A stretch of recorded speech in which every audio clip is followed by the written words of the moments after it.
Журито реши да присъди първата награда на госпожа Рехина де...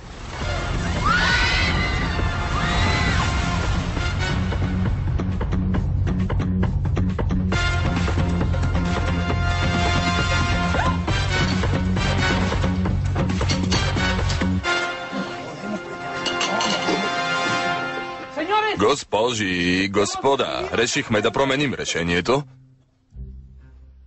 и да обявим за победителка госпожа Лоренса, вдовица на Мачадо.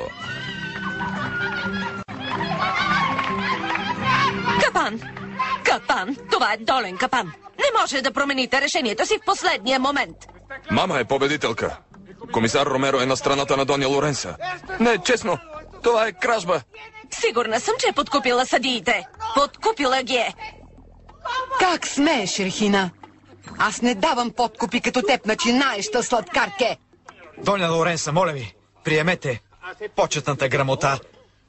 Моля ви, успокойте се. Аз няма да позволя да ми грабне наградата, която ми принадлежи. Какво искаш? Виж си тортата.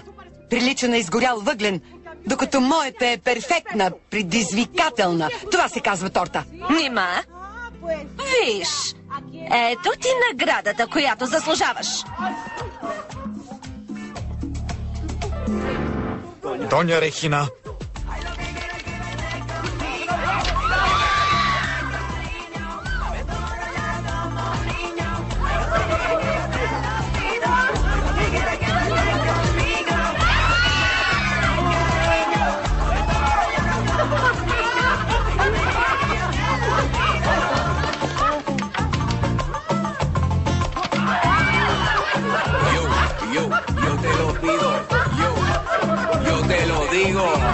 Стига вече, не създавайте безредици, моля ви!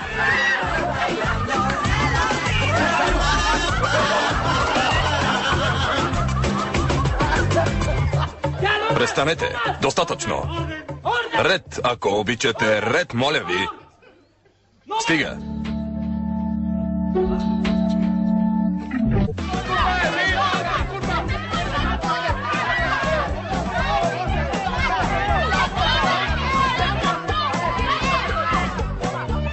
Моля ви, тишина! Тишина! Успокойте се. Дръжте се прилично. Благодаря, Оче Каетано. Поради еуфорията и голямото вълнение, които имаше на нашия първи конкурс за торти Форнерос, почитаемото жури реши да награди и двете госпожи, които най-много се отличиха със своите торти. Госпожа Лоренса де Мачадо и госпожа Рехина де Галеано. Не.